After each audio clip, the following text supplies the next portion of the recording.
Good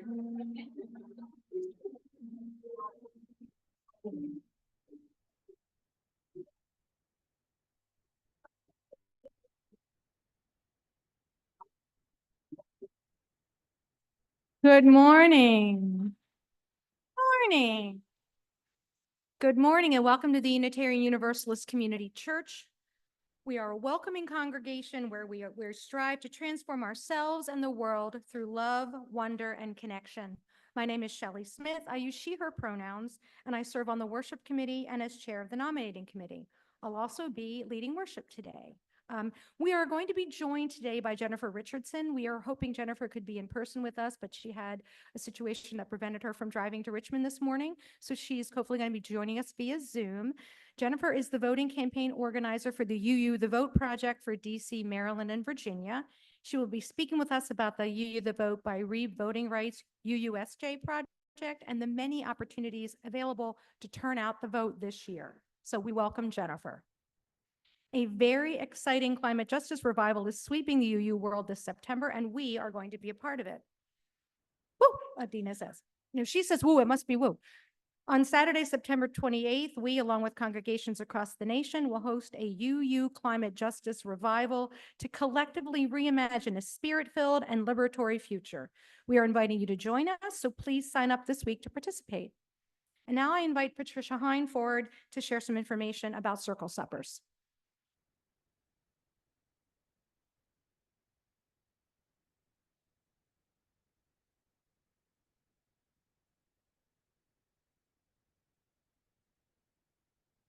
Good morning. I'm Patricia Hine. And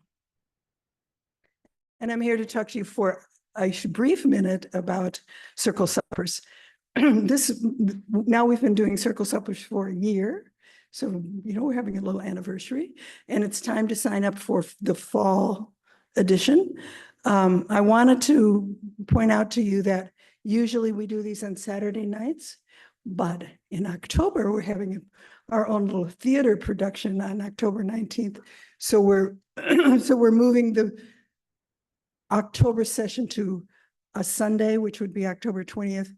However, I want you to know that those Circle Supper groups are pretty self-governing. So if you want to have your supper on a Monday night, go right ahead. I also wanted to point out to you that you can register via the link in e-news. However, when I looked at my e-news, I had to go way down here to the bottom because the e-news is so long. At the bottom, I had to click on see in entire edition. So you might have to do that too, to find that link for Circle Suppers. So Circle Suppers are an opportunity to get together with other members of the congregation.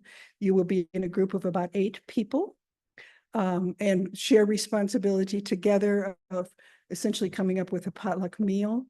The host or hostess, or the host, I guess is the word, would provide the main entree, and other people would bring additional foods. It's a great opportunity to meet other people in the congregation, form new friendships, or you'll reignite old friendships. Yeah.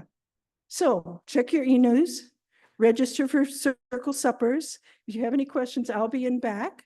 There are a couple of other people here who are on the team. Matthew, Kathy, you're here to answer questions, right? Right. And there are many people in the congregation who've done Circle Suppers before. So check with each other. Hope to see you soon. Starts in October. Mm-hmm.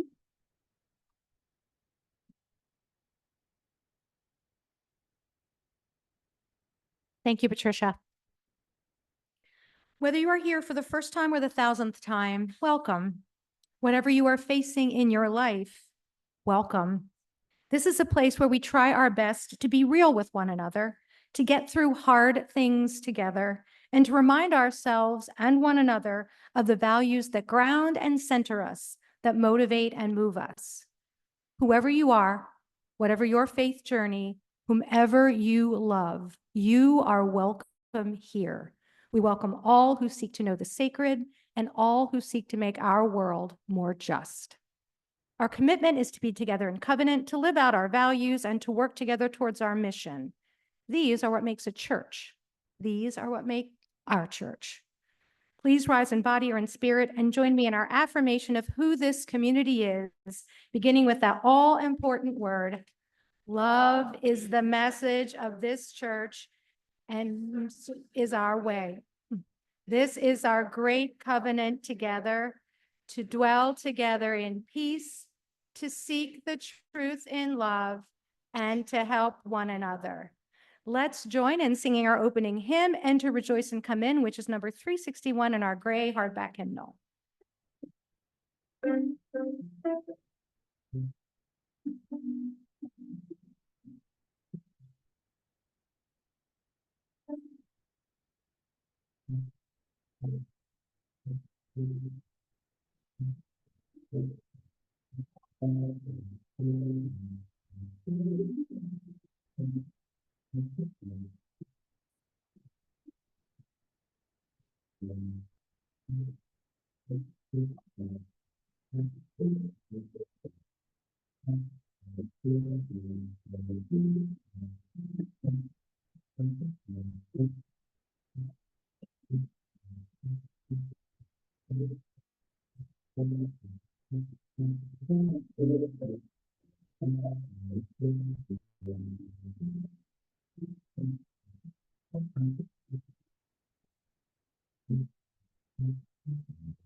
Our chalice lighting this morning is by Laurel S. Sheridan. Please join me in saying these words.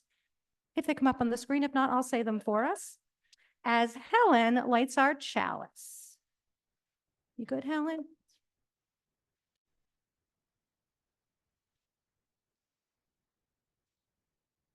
Take from life its coals, not its ashes. Fan the flames of love and justice. Join hearts and hands in common endeavor. Oh, there we go. Let's start over. It's there. All together now. Take from life its coals, not its ashes. Fan the flames of love and justice. Join hands and hearts in common endeavor, and there will be no limit to what we can achieve together.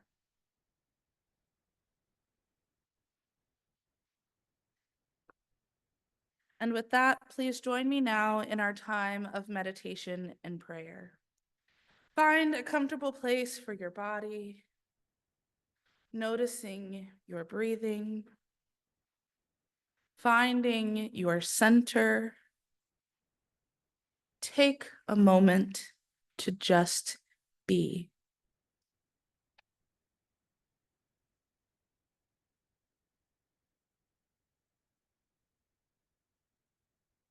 Allow stillness to settle in.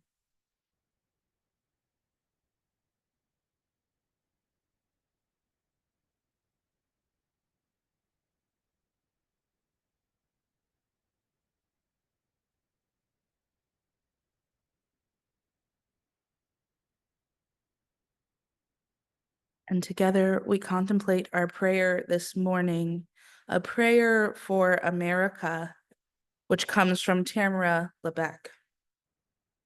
God of many names, you who has endowed us with the inalienable rights of life, liberty, and the pursuit of happiness. Let us remember this day that in this country there is no national religion. There is no superior race. There is no preferable gender or orientation. we gather holding a common value, that the glory of this world rests first and foremost in its diversity. Out of many ideas, out of many beliefs, out of many views, out of many voices, out of many passions, out of many experiences, we are one. Help us to never forget that we need not be alike to live and love alike. We ask for forgiveness this day for our national and individual transgressions. When we have chosen inaction or silence in the face of injustice and abuse of power, and our failure to claim our own power. We ask for forgiveness for when we have not known our neighbor, fed or hungry, or equipped our future generation with knowledge and love.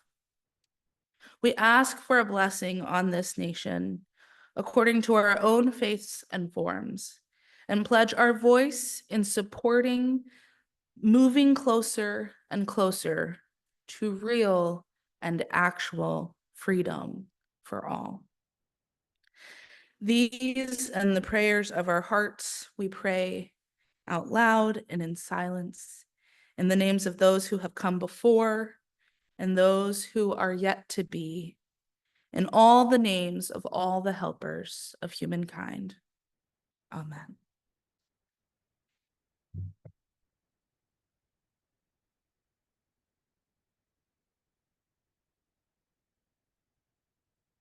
As we come together every Sunday from our own separate lives, in our own separate homes, we bring with us a variety of joys and sorrows, fears and hopes.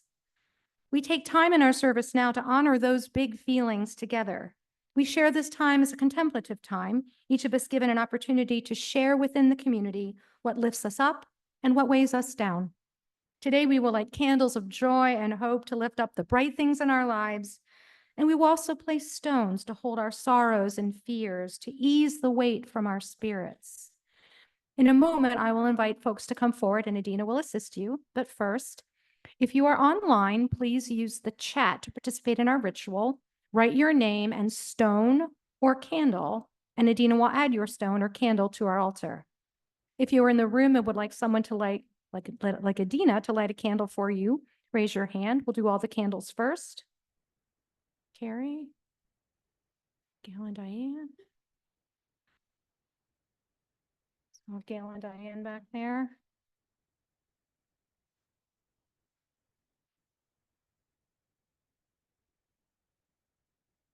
You have Nomi over here. If you're in the room and would like Adina to place a stone for your sorrow, please raise your hand.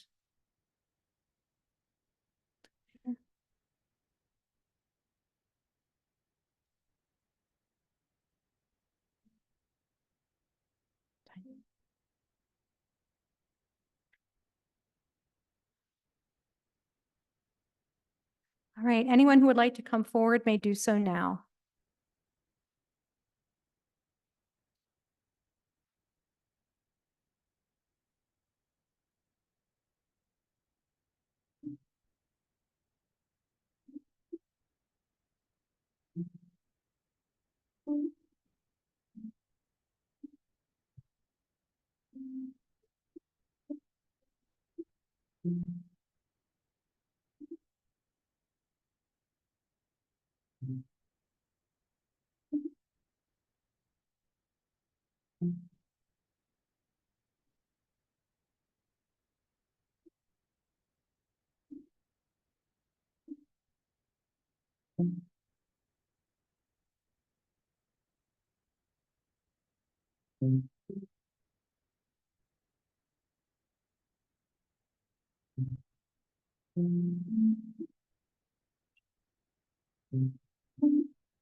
We light one final candle for all the joys that remain in our hearts.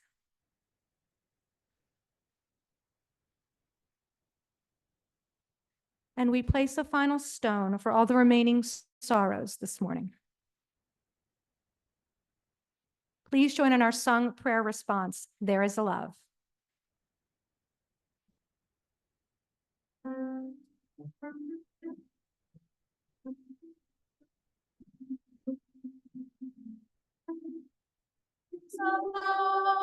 Holding all that I love.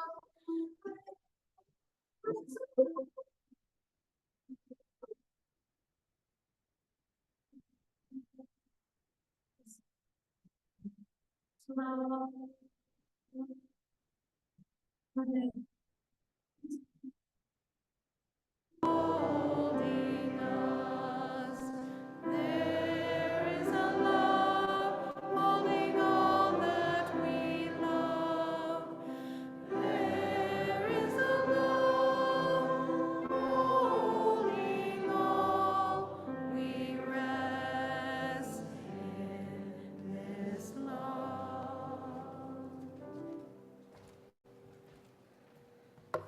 In the tradition I grew up in, interference like that would be called "The Spirit is Among Us." So let's say amen and release it for a moment. I didn't get to introduce myself previously, but my name is Adina Danouf. I use she or they pronouns, and I am your Director of Lifespan Religious Exploration. And when I was preparing for this week, I said, I really want to tell this story about sounds. And if you know me, you know that I tend to start to make things really complicated. So I had this vision of like this whole soundboard set up here, and we've already got interference, so that would probably not be good, and it would be all high-tech and fancy-smancy. Then I decided, thought it would be more fun if you helped me instead. Yeah? Okay. So, throughout my story, I'm going to mention things that make various sounds. Now, we're kind of moving out of that toddler phase with my oldest, and you hopefully have learned sounds for things. If you don't know, we pardon you. Someone in the room will be able to make the sound, but just pull out of your brain what you think things sound like. So if you hear this name of something that makes a sound, I want you to make that sound. Do you think you can do that? Yeah, okay, so I'm gonna practice. Bumblebee. Okay. Motorcycle. Oh, whoa. Okay. Singer. You've got a whole choir right here, Jonathan. Politician. I just wanted to test you on that one. Okay, I think you are ready. I think you're ready. So, once upon a time, far, far away, there was a little town, a place you've never heard about that was full of lots of sounds. Birds, and trucks, and babies, cars, and cats, and trains, lawnmowers, and helicopters, dogs, and airplanes. Our neighbors probably want to know what the heck is happening here right now. Okay, we're gonna keep going. Crickets, horses, okay, and cows, sheep, and bullfrog croaks. Oh, okay. But the loudest thing of all, of course, was the sound of all the folks. Talking, singing, clapping, dancing. Oh, yeah, humming too. So many people sounds to hear, it was hard to know what to do. The problem is, with all of the things and people being loud, you can't really hear one thing when you hear all the sounds. Now, I want you to pick one that you just made, and let's make them all together and see what it sounded like. Any sound you made, go. Right? You get the drift, right? You can't hear one thing when you hear all the sounds. Now, a tiny girl once spoke up on a fine and sunny day. The weather and I did not coordinate. But most people could not hear the things that she was trying to say. But another person did hear, and he knew what to do. He came to her and let her know, "Don't worry, I hear you. I hear you have a problem. You have made the point quite clear, but no one is able to help you if your problem they do not hear." Together, they devised a plan, talked it out word by word, so the little girl could finally have her problem heard. "Hearing everyone is important," the man said over the clatter. So you make clatter, I'll say it. Clatter? Yeah. "Hearing everyone is important." Okay. "We want each person to be heard. All voices really matter." They started by sharing slowly, telling one person at a time. Then as more folks joined in, they started making signs. Ooh, where are we going with this? As people heard, they realized that they had problems too. If you help me when you can, then later I can help you." Groups of people gathered from near and far around. The girl's problem was well heard when they all made the same sound. After that day, it seemed as though the town was much more clear. It's not that the sounds went away, but it was easier to hear. The lesson the town learned that day is not at all absurd. Hearing voices work together lets all voices be heard. Now, grown-ups, before we end our time today, I think it might be worth noting you don't always have to use your words. You can make yourself heard by voting. And with that, I vote that we head to class. And grown-ups, you can find us outside today by the playground.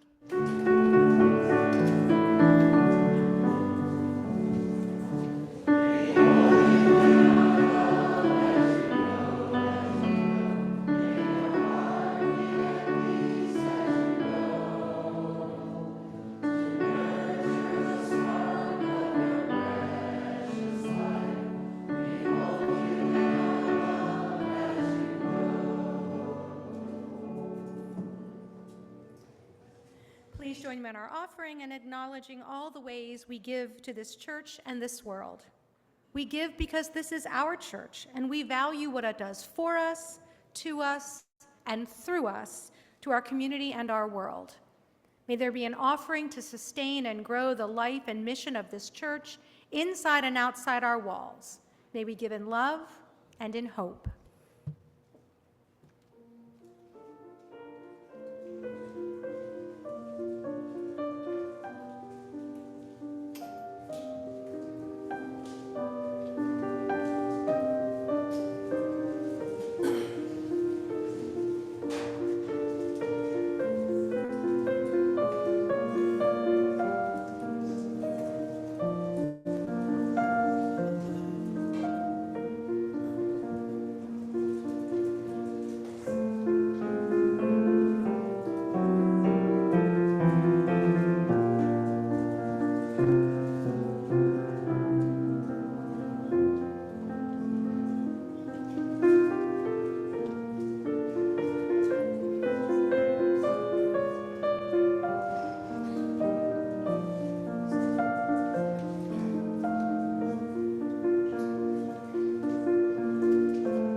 Thank you for our offering and all the ways you give to our life and ministry with your time, talent, treasure, and trust.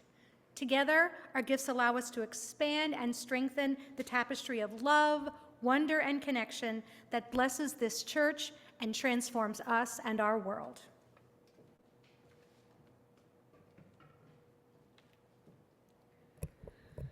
Our reading this morning is the poem "The Gift to Sing" by James Weldon Johnson. He was born in Florida in 1871, was a national organizer for the NAACP, and an author of poetry and nonfiction. Perhaps best known for his song, "Lift Every Voice and Sing." We know that one, certainly. He also wrote several poetry collections and novels, often exploring racial identity and the African American folk tradition. The poem goes like this. Sometimes the mist hangs over my path, and blackening clouds about me cling. But oh, I have a magic way to turn the gloom to cheerful day. I softly sing. And if the way grows darker still, shadowed by sorrow's somber wing, with glad defiance in my throat, I pierce the darkness with a note, and sing and sing. I brood not over the broken past, nor dread what time may bring. No days are dark, no nights are dark, no days are long, while in my head there swells a song, and I can sing. And now, Jonathan is going to help us learn a new song called I Lift My Voice. It was written by Andrea Ramsey in 2017 and was inspired by the line, "With glad defiance in my throat, I pierce the darkness with a note," which is from this poem. Andrea writes, "I created this tune in hopes of acknowledging the power of music and the importance of community in pursuing justice and unity." Take it away, Jonathan. Hello.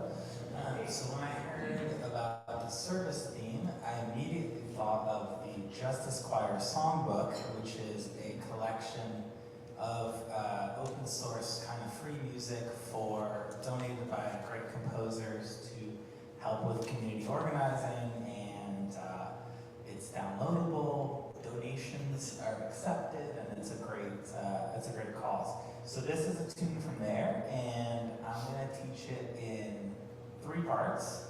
I'll sing the first bit, and then I'll ask you to repeat, and then we'll do that 3 times, and then you'll know the whole song.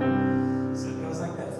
When I lift my voice, let it be for good, a defiant note in the face of wrong. You guys got that? Let's try it. Ready? And when I lift my voice, let it be for good, a defiant note in the face of wrong. Cool. I said the first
I hope you can see and hear me okay.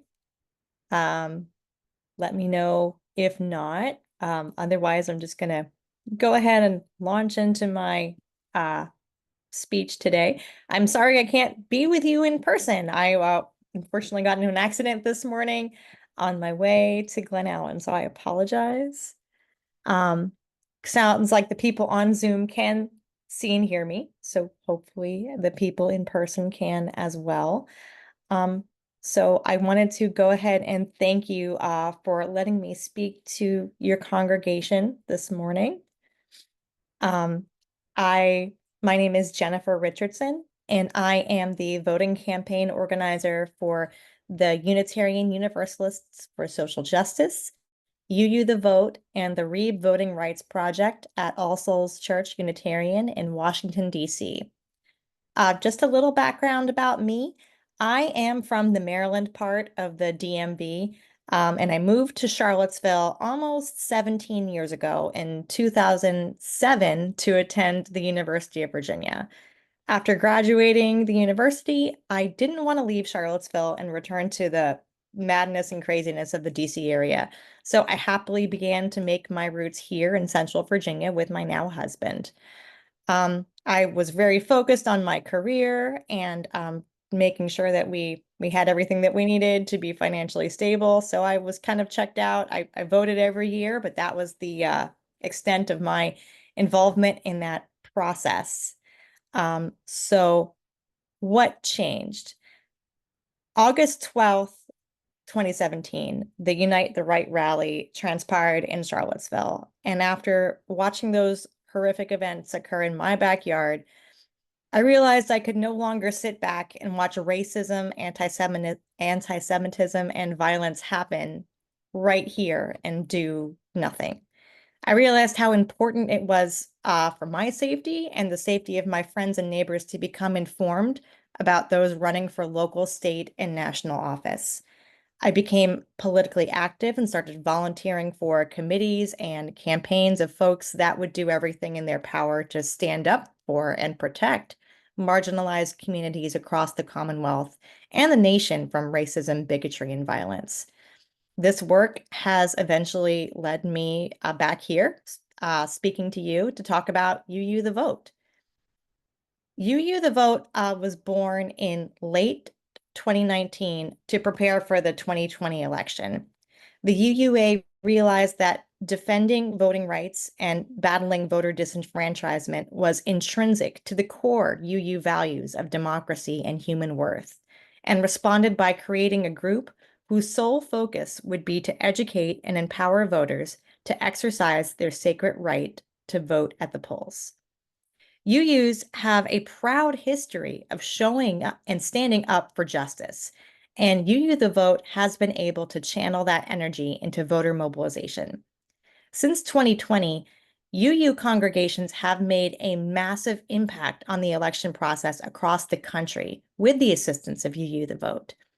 Folks have written and sent hundreds of thousands of postcards, made phone calls, and sent texts to voters to help them get registered and get to the polls. We collaborated with partner organizations to reach communities of color who are so often the victims of voter disenfranchisement, and we gave them the tools to make their voices heard on Election Day. We've knocked on tens of thousands of doors of our neighbors at home and in swing states to have face-to-face conversations encouraging folks to vote. It made a difference in 2020, and it will make a difference now in 2024. UU the Vote started the Good Trouble program in 2022 as a way to motivate congregations to organize their Get Out the Vote efforts. Inspired by the late Representative John Lewis, who said, "Never ever be afraid to make some noise and get in good trouble, necessary trouble." There are two main categories of activism in the Good Trouble campaign: organizing and voter contact. If your congregation chooses to participate, they choose two goals from each category to work towards. That could look like writing postcards, making phone calls, or registering voters, volunteering as a poll worker, poll chaplain, or poll observer, or knocking doors, holding political education events about voter rights at the church or in the community. Some of you may already be participating in these activities, and if so, please let us know. Your ongoing work contributes towards making UUCC the newest Good Trouble congregation. I have an online form you can fill out, so your efforts are counted even if you did it earlier this year or are doing it right now. Even if the congregation doesn't hit all the Good Trouble goals outlined, every action you take moves the needle toward the goal of an unprecedented turnout this November and empowering the disenfranchised to raise their voices and be heard at the ballot box. Every moment you contribute to this makes a difference. Historically, UUs tend to work best when they work together in fellowship. I understand your fellow congregants, Ross Barron and John Everett, have started UUCC Glen Allen's first UU the Vote postcarding campaign. They have teamed up with the Center for Common Ground's Reclaim Our Vote project to send postcards to predominantly Black and Brown neighborhoods of voters who may have been purged from the voter rolls, which happens a lot in Virginia, or had their polling location changed or have not voted on a regular basis. Reclaim Our Vote has studied postcard messaging extensively and changes their message depending on the region and the ask so that the postcards can have maximum impact. There is still time to participate in this great project, so please reach out to Ross or John if you want more information on how to get started and get some postcards. Additionally, UU the Vote will be holding 3 regional canvases over the coming months if there is interest. We already had a wildly successful canvas in Philadelphia last weekend that many regional UUs attended.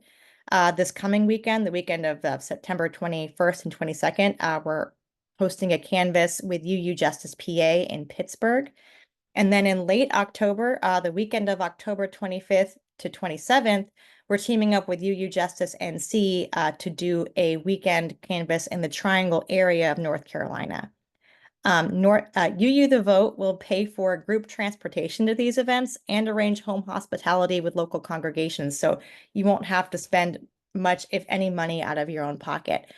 So if you think you can join us, particularly in North Carolina, as we change the discussion and charge towards the polls, I can provide your congregation with the links so that you can sign up and join us that weekend. All UU the Vote activities are nonpartisan. We are promoting power, not parties. These are not conversations that should provoke arguments, but instead promote awareness. With the rise of white Christian nationalism, we must act to preserve our most basic rights, particularly for our neighbors of color and LGBTQIA+ neighbors. One of the most impactful ways to ensure that we are bringing hope, safety, and prosperity to our country over the next few years is to give our neighbors the tools they need to vote. Whether you are writing postcards to voters, making phone calls, or sending texts or knocking doors, or registering new voters, you are helping to create a new world, a world that is equitable, just, and safe for everyone. When we work together, we can move mountains.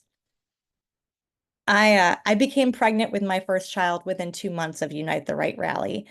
I'm here with you doing this work for my kids, for your nieces and nephews and grands and bonus kids. Please help your UU brothers and sisters get out the vote this fall so that these children can grow up feeling free to love who they love, feeling safe at school, and feeling embraced because of the differences they possess, not in spite of them. Thank you so much for your time.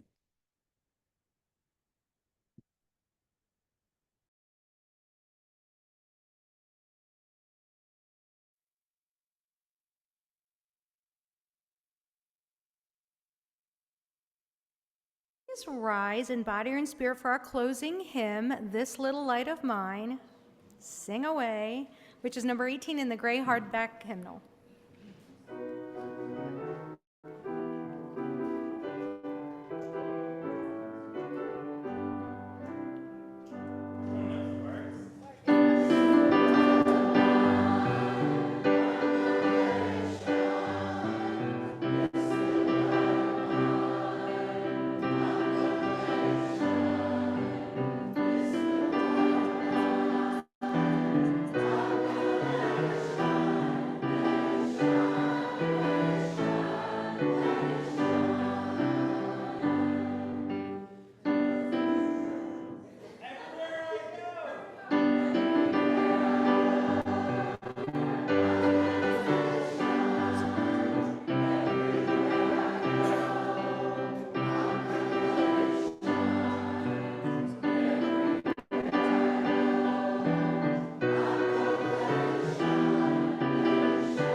preparation for our closing, let us reach out to each other in whatever way we feel comfortable.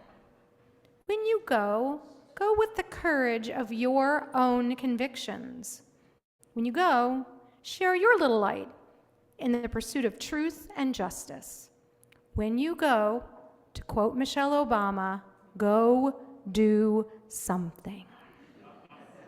When you go, go in peace. Leave this place knowing that you are good and knowing that you are loved. Take your light and your dark and your love from this place, share them with the world, and stay safe until we meet again. Thank you, everyone. Don't forget, it's Baker's Dozen. There's tons of fall-themed goodies of many kinds out there. Have a great week.